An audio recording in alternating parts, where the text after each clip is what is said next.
What if I told you that a single ego clash could vaporize a multi-billion-dollar empire overnight?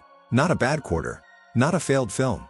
One conversation, one power struggle, one executive refusing to step aside. That's the knife-edge reality behind every mega merger you've ever heard about. And today, we're stepping into one of the most dangerous hypotheticals in modern business history. A Netflix-Warner Brothers unification. On paper, it looks unstoppable. Streaming dominance meets a century-old content machine. Data meets legacy. Algorithms meet auteurs. But deals don't fail on spreadsheets. They fail on people.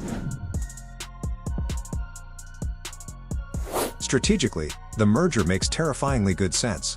Netflix owns the distribution layer. Warner Brothers owns some of the most valuable intellectual property on Earth.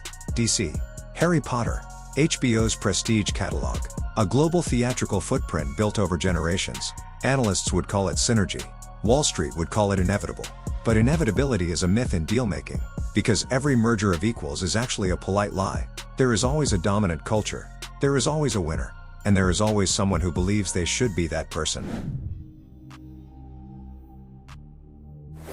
Imagine two kings, each ruling a vast empire, now forced to share a single throne. Netflix's leadership is built on speed, data, and ruthless efficiency. Greenlight decisions made in weeks, sometimes days. Creative risk measured by engagement metrics and churn curves. Warner Brothers' leadership comes from a different world. Prestige, talent relationships, long-term franchise stewardship, the belief that culture cannot be optimized like code. Now imagine these philosophies colliding in one executive suite.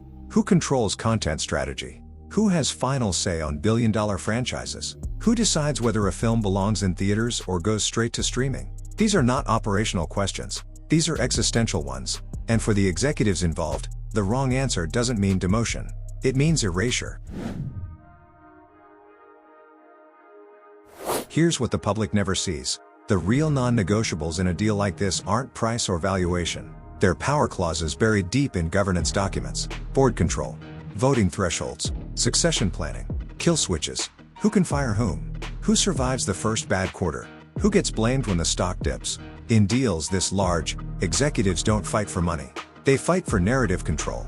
Because whoever controls the story controls the outcome. And once ego enters the room, rationality quietly exits through the side door. Let's say the deal somehow closes. The cost doesn't show up immediately. It shows up in the culture. Creative leaders leave quietly. Longtime studio executives are sidelined. Algorithms begin to dictate what stories get told, while legacy talent resists being reduced to data points.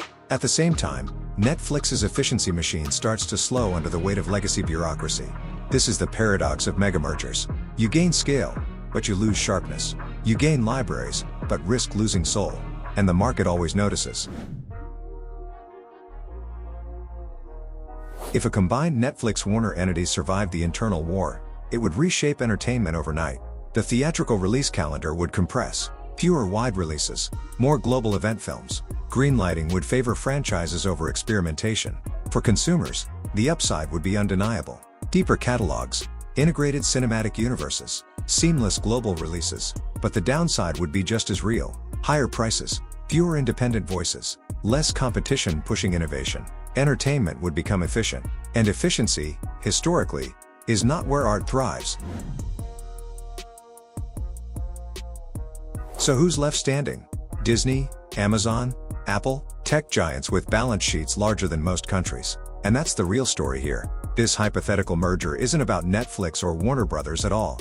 It's about who controls culture in a world where distribution is infinite but attention is scarce. The next battle won't be announced in a press release. It will happen quietly, through board appointments, content deals, and talent defections. Because in the end, the most dangerous deals aren't the ones that fail. They're the ones that succeed. Just enough to change everything. Every great merger promises dominance. Few survive the human cost required to achieve it. And in deal-making, power is never shared. It's transferred. The only question is who's willing to pay the price.